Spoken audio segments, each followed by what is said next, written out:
Hello, and welcome back to the Real Music Talks. Today's guest is Nutzie Shelley, best known as frontman for the band Broken Jaw, but he's also a DJ and a promoter. How you doing, Nutzie? Yeah, I'm good. How's it going, bud? Yeah, not too bad at all. So let's get right into it. So, for people that don't know you, how would you describe yourself and your involvement in music? God, so my involvement with music has stemmed way back since I was like a teenager. I've always loved music. Always been passionate about it. It saved my life on a number of occasions of times. So try and always gave back as best I could of what it gave me. Um, Started out pretty basic as a teenager. Like you join a band, you do your best. You hang out with like-minded people. You learn a lot more, bands and genres and music as the time goes on. I don't think I started properly in a band until after, say, college, and then I kind of went through about 3 or 4 bands, I'd say, and I only one, I'd say, when I was about 19, was properly getting okay. We toured a bit up and down the country, um, and that kind of stemmed my love to. I mean, before that, I was DJing as well because I was trying to basically get our music out to people, alternative music out to people, because there was a shy amount of it from where I'm from in Gloucestershire. And it was just difficult because you try and go into clubs and pubs around Gloucestershire area, and trying to talk to the owners, trying to get them to open their minds to thinking, oh, like, we'll put on some decent rock nights. They hear rock nights and they hear rowdy, heavy music.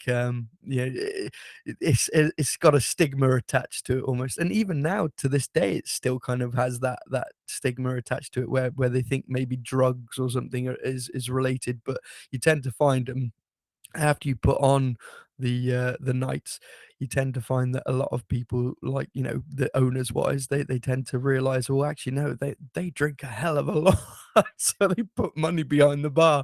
And so it's a very profitable thing, and with hardly any aggro or any kind of fights or anything like that, because tendency is that a lot of rockers just want to go out, have a drink, socialize, and rock out to the music.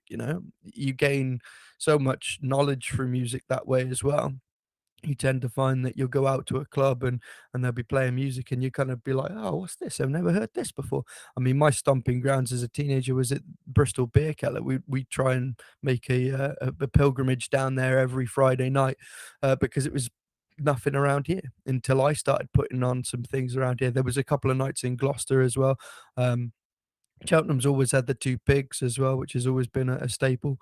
But the Frog and a Fiddle and stuff like that weren't around really that at that point in time. You had the Night Owl, which was pretty good as well, but that closed down.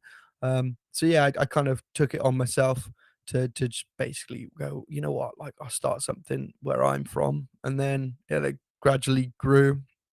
There's a From where I'm from is like a small little town called Stroud, and they basically have a Fringe festival every year.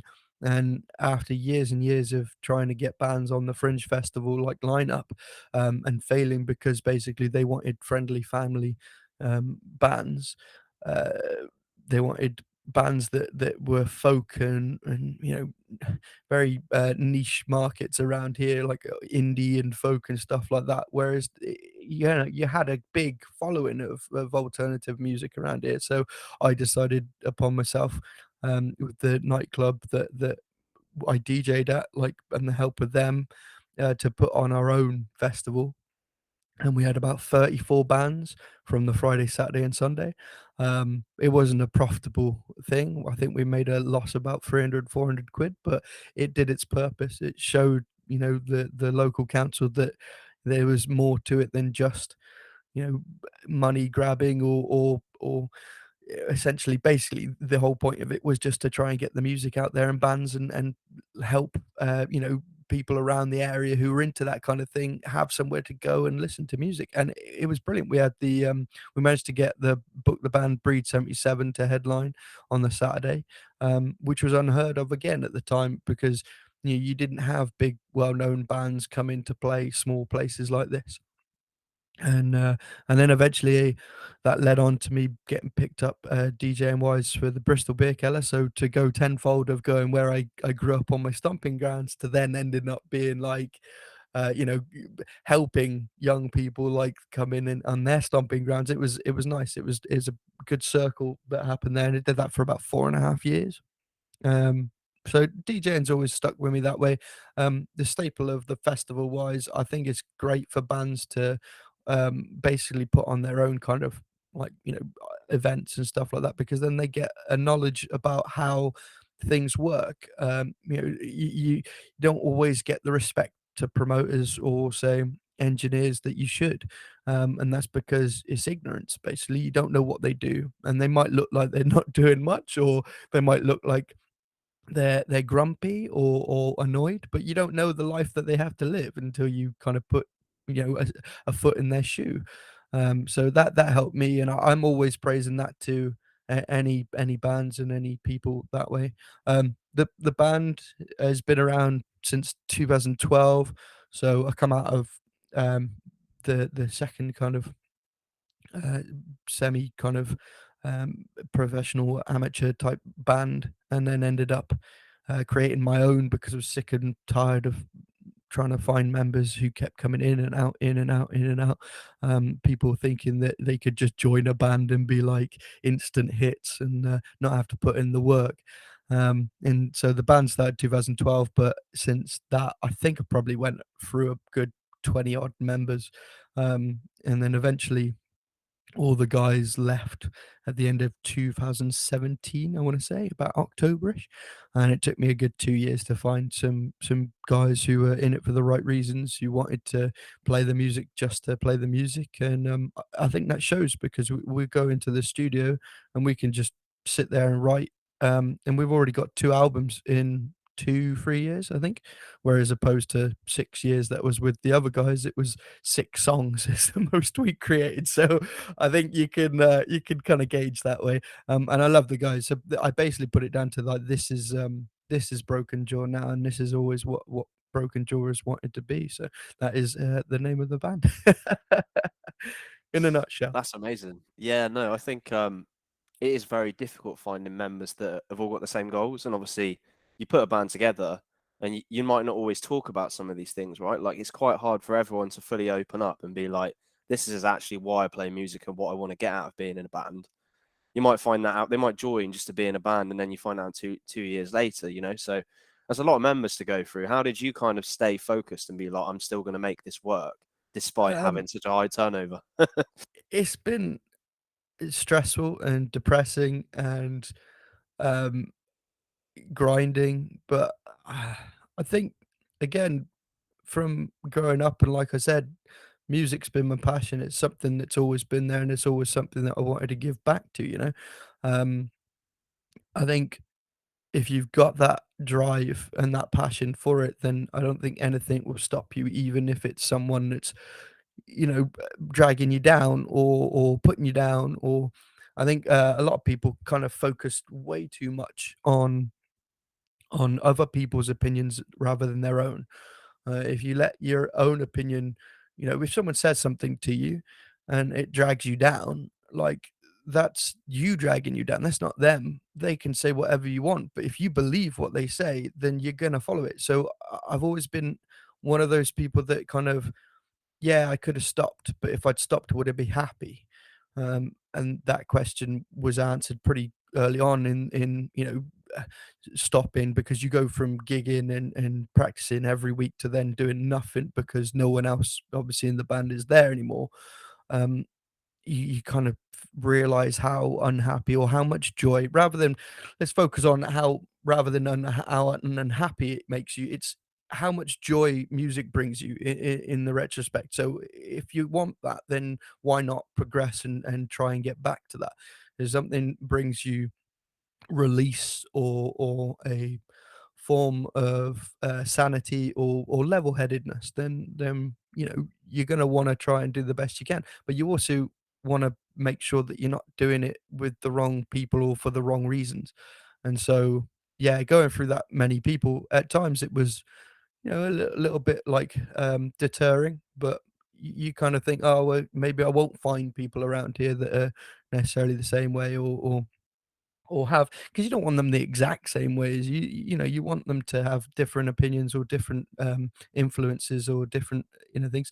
So there is a gauge there of spectrum of like yeses and nos, but it's more so, like I said, you get people coming. There's so many people coming in for the wrong reasons or applying for the wrong reasons, and that kind of is more, I think, um upsetting than anything else, because you shouldn't get into music just for the sheer sake of wanting. Yeah, you should want to progress and you should want to obviously have a goal in mind, but you shouldn't necessarily pin everything on that and expect it to be handed to you. That's just wrong. Like, it's you know music again is something that is so broad and um culturally different as well. And for people to come in and just expect to get that because they're good at playing or because they have the like wrong attitude or the right attitude is just despicable, really. At the end of the day, like it's doing it for the wrong reasons. Like, and so yeah, I had a few of them. Had a few people that just don't want to put in the work or the effort, and unfortunately, like again, you can't just join a band and not want to put in the effort. We practice every week because that's what we do. It's like a religion almost. Like, it's brings you again. You should go to practice feeling like you've had a really fucking shit week or a hard week, or you just work has got you down or something like that, or even if you just had a mundane week, or if it's been an okay week, you still go into the studio and you have other members there that you can walk in, chat to, and then just get it all out by playing music or creating music. Each one of you should feel like that, and if you don't, there's something wrong there, and that's going to create rifts and difficulties. People, humans want to be able to give their own opinion. It's such an odd contrast as well, because they want to be accepted, but they also want to be fucking unique, and to try and do that in a room with, like, say, four other people, you're always going to get like little bits of rifts and stuff like that. But it's how you treat those people, and it's how you take on those other opinions. Like, you can't just expect it all to go your own way. And unfortunately, like I said, you get so many people coming in and expecting everything to be their own way, or what they want to do, um, and that's difficult. And so, like I said, that drags you down a little bit, because you end up thinking, "Oh, I've got a really good band here," and then suddenly that comes out or something comes to fruition, and you're like, I don't want to do that. I don't want to do that. And after doing it for, God, probably around like 16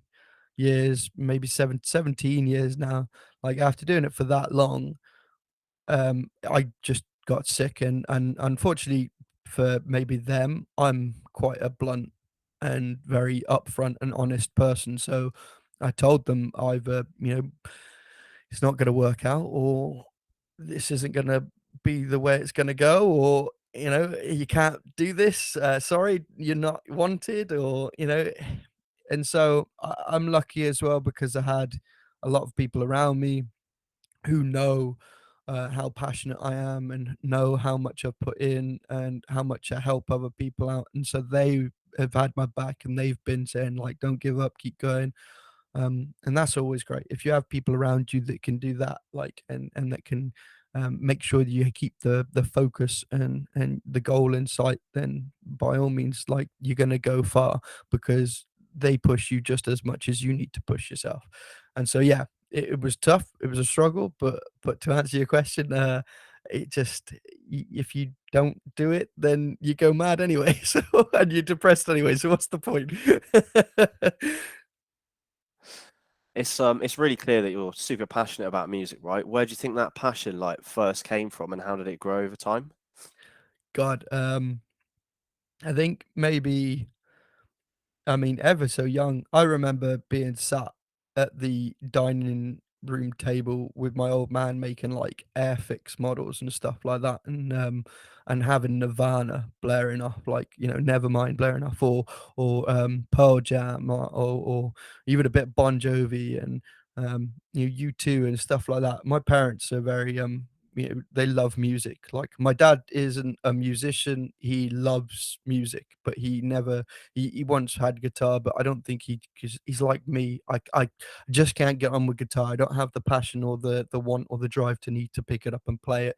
I tried, but it's just not my thing, and I think he's the same. But he appreciates it. He's just a wholehearted fan. He still goes to gigs now. Um, he absolutely loves music, and I think that probably my my kind of drive to go and find new music and listen to new music and play new music DJ wise probably comes from him. We're forever talking about bands and stuff like that.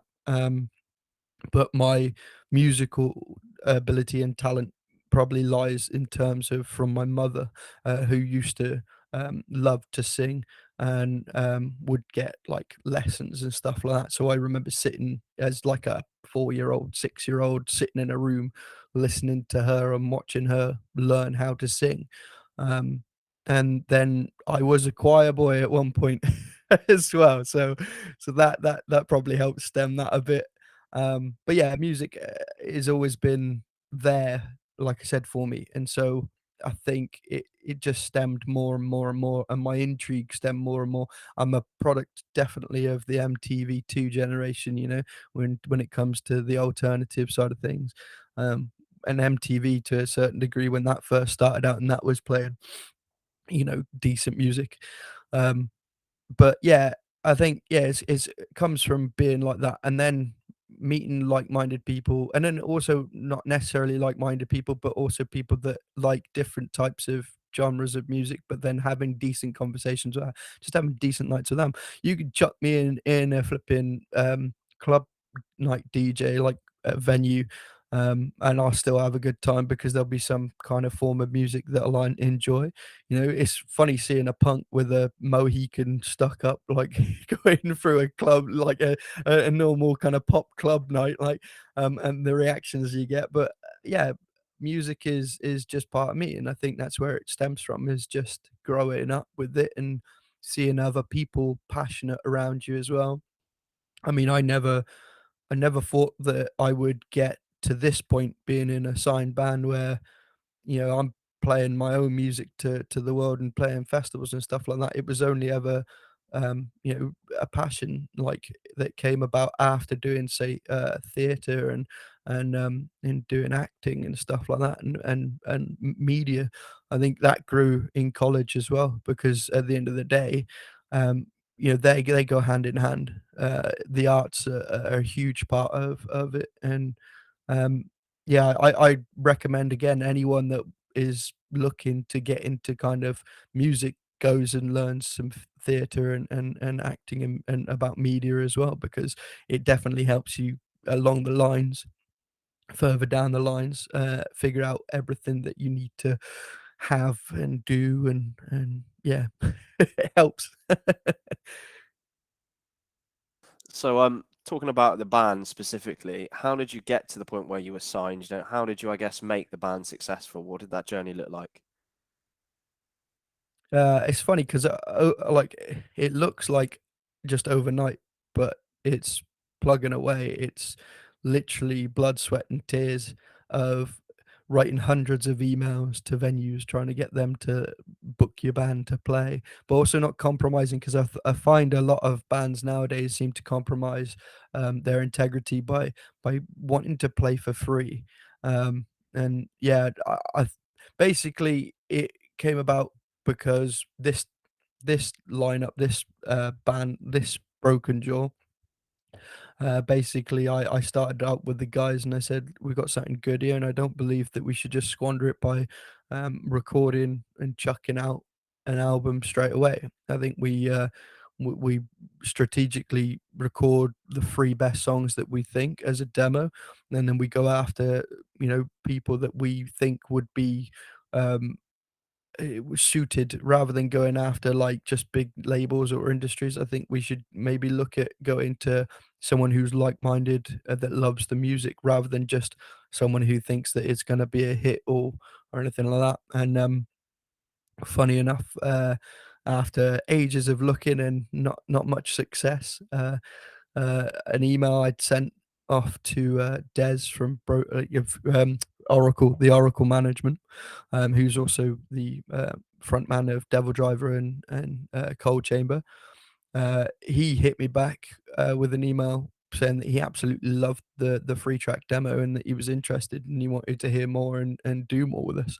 Um, and that was a shock in itself, like getting an email back, like literally, I think it was only about 8 minutes after I'd sent the email, which is again unheard of. And so you knew that he actually genuinely was excited about the music, because again, we're a small unknown band at that point, like with no, next to no gigs under a belt and no, not much, well, no music out there, and um, hardly any fans or anything like that in comparison to say bigger name bands.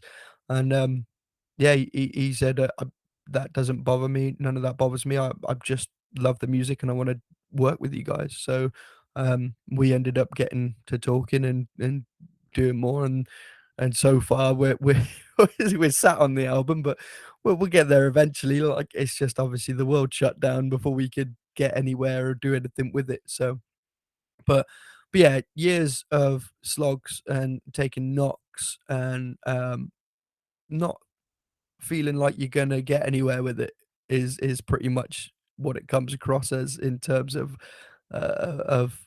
what it takes or what happened with it. You can't just end up expecting it again overnight. You've got to just keep trying. And I like to think again the positives are there with, well, if they didn't take me, then probably it wouldn't have been for the best and we wouldn't have worked out together.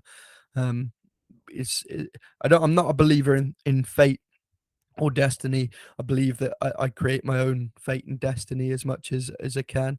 My own happiness, my own goals I've got, I'll hit. Um, but sometimes, like I said, some things just fit and they feel right. So and that's been one of them so far. Um, I mean, it got us to play Bloodstock as well, so that's a dream that's ticked off of a couple of our, um, you know, lists, which has been lovely. Because at the end of the day, you want something to have come from it, even when you can't do anything, like because the world is suffering. But yeah, we're positive at the moment, and we're looking hyped up to see what the next chapter of this is. But to have such a big success in such a small space of time has been great. I mean, we've written the first album, recorded the first album, we've got the singles and the music videos ready for that, and just waiting for the world to be able to let us gig with it, and we'll be able to uh, go out there and destroy some stages as best as we can. And then we've taken the time and made it productive by making a whole second album. So we've got the whole second album, the demos are recorded. So we're ready for when after that first album has been released and after we've gigged it to death, we've then got the second one to jump straight into the studio to then go and record that one. And no doubt, maybe depending on how time works, we might have a third album in the works at some point. So we use like I said, use the time productively, and I can't ask for more than that from other band members. Is the same thing. It's like, let's not get down about shit. Let's work towards something productive and positive. Let's work towards the future, because otherwise you just sat there wallowing. So yeah, it's like I said, it's been a grind. It's been 15 years, good 15 years of working towards that goal of being like, all I wanted was to get an album out. Literally, that was it. That was my goal. That was my dream. That was what I wanted, was to just make an album and get it out that I liked and I could be proud of.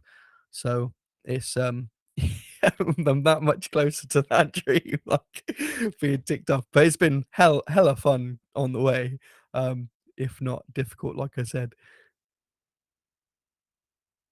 Makes sense. I think it's good that you had that like as a specific goal as opposed to being like, oh yeah, I want to make it in a band or something, right? Like, because that is what a lot of musicians kind of aspire to, and then they'll put out an EP. No, no, no, don't necessarily have like a plan of what they're going to do with it, and then they just kind of share it with the world and chuck it at every venue and just see what happens.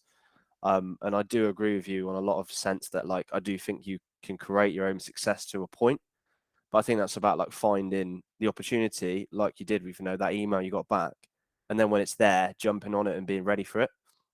Yeah, it's a funny old thing because, like I said, like you need if you don't take opportunities and you don't take chances, then you won't get anywhere. So that is down to you.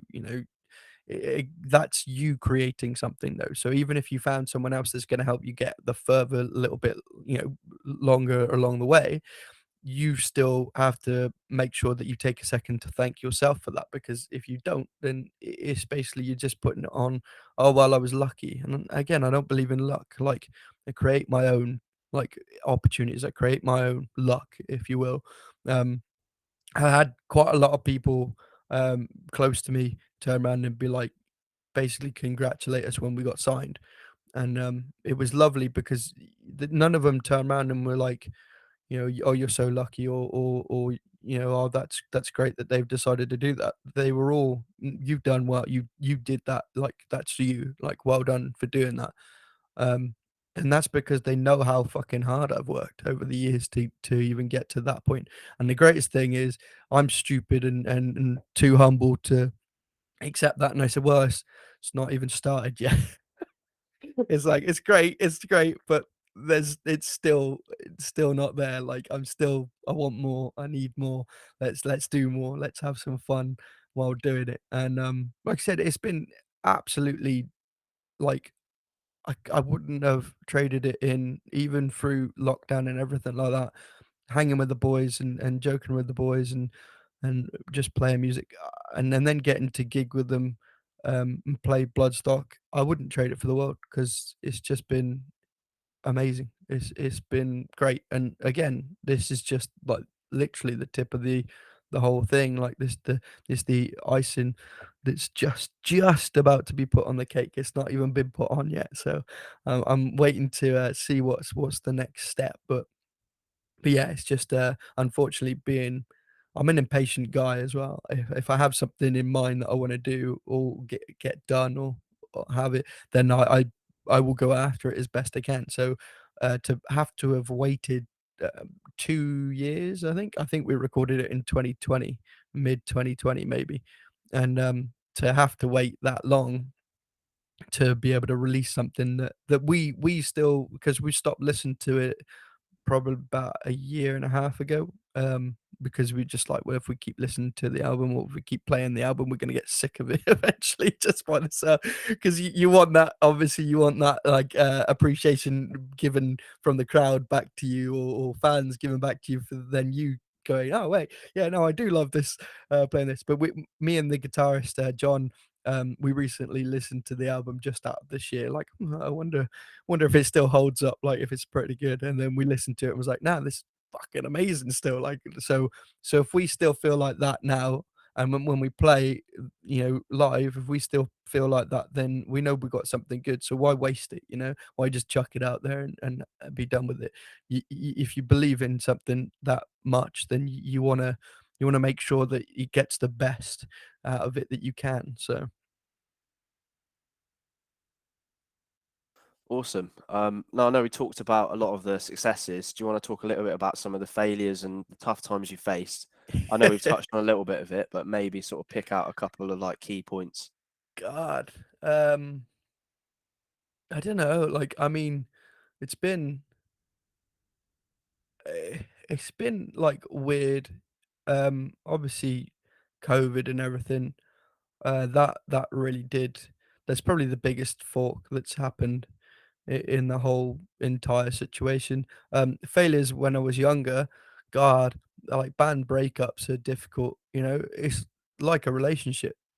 is literally, it is a relationship, because you're spending so much time with them that when you eventually break up, it hurts, and it doesn't just hurt, like, emotionally. It hurts, it hurts you physically as well, because again, you're taking something away from that. And as a vocalist as well, it's a bit different, because you don't a vocalist who doesn't play any other instruments. I mean, I've played drums, I played bass a little bit, but again, my passion's always been to be at the front. Even when I was drumming, I was doing backing vocals when I was doing drumming. Um, but God, I was a basic drummer with just 4/4 punk beats, quick beats as much as I could. So the backing vocals were either just held notes, if you will, or just screaming. So, um, but yeah, that hurts, like when you can't do anything. So I mean, I started to try and do a lot more DJing again, because that seems to help. You're making other people happy. You're playing music to people, and um, that kept me going quite a bit. Um, but yeah, I think that's probably the biggest hurt. Um, can't think of any other struggles necessarily. I mean, being held back by say venues and stuff like that, promoters. Like council and stuff like that. People that just don't get it, people that think that it's something worse than what it really actually is. I think that the alternative community is often misunderstood, misjudged, and mistreated. Um, and I think that only, instead of dragging me down, basically pushed me to be more tenacious and more aggressive with it, and to try and succeed a lot better, to try and help everyone else. Even us getting signed is not just us getting signed. That's like a huge foot in the door for everyone else that is in the community around us. All my friends and uh, you know, what I'd call, metal brothers and sisters, or punks brothers and sisters. That helps them, because it means that if we get some opportunity, then we can give them a hand up. I think that's kind of almost, it seems like similar to what you're doing, like now with this. It's helping people get their stories out, or their versions of their careers out as best they can, helping the world understand that we're not just, you thugs, or or people that like to drink. Although that is somewhat true in some cases, but yeah, I completely agree. I'm not denying that. I'm also not acknowledging it. Okay, perfect. So Nutzie, we're nearly out of time now. It's been great chatting today. But as we close out, is there anything else you'd like to leave the audience with? Um, I mean, go to music venues, underground ones, unsigned, kind of where unsigned acts play. Go and experience new music. Don't get stuck into the nostalgia, because unfortunately, like, this seems to be a common thing at the moment, where people are stuck in the heyday or the good old days, and you're missing out. At the end of the day, you're not getting to experience new music. You're not getting to experience new bands, which then makes in turn the scene suffer. That doesn't help musicians, new musicians, new bands, to grow. And you never know. You might find that you have a new, uh, old style band that you like for nostalgia purposes. I mean, I love the old bands and stuff like that, and I listen to the old bands as much as I can. But I also try to strive to listen to new music, because then that way I know that, I'm gonna go out and see a new band, or go see a new venue, or meet new people, and get new friends. And I think after, obviously, COVID and lockdown, where we couldn't go out and couldn't do things, um, I think that just made me hungrier to go out and experience new music, and go be around like-minded people again, and have some fun, which is why I ended up DJing again after, not DJing for a good 2 years. Um, 3 years actually, because I didn't DJ the year before. But yeah, 3 years. And I did, and it's been nothing but wonderful seeing smiles on people's faces and seeing people rock out, having a good time. And that's what life should be about: is enjoying yourself and having a good time. So yeah, help out the scene, help out the community. When my boys Scorer, who are a good Gloucestershire metal band, like, go and check them out, go and then check out who they're gigging with, and you never know, you might be surprised. You might find some new bands you love, and, yeah, be good to each other. Amazing, perfect. That was great. Thanks, Nutzie. Appreciate your time. It's been great chatting. No, cheers then. Nice one. Thanks for watching, everyone. Take care.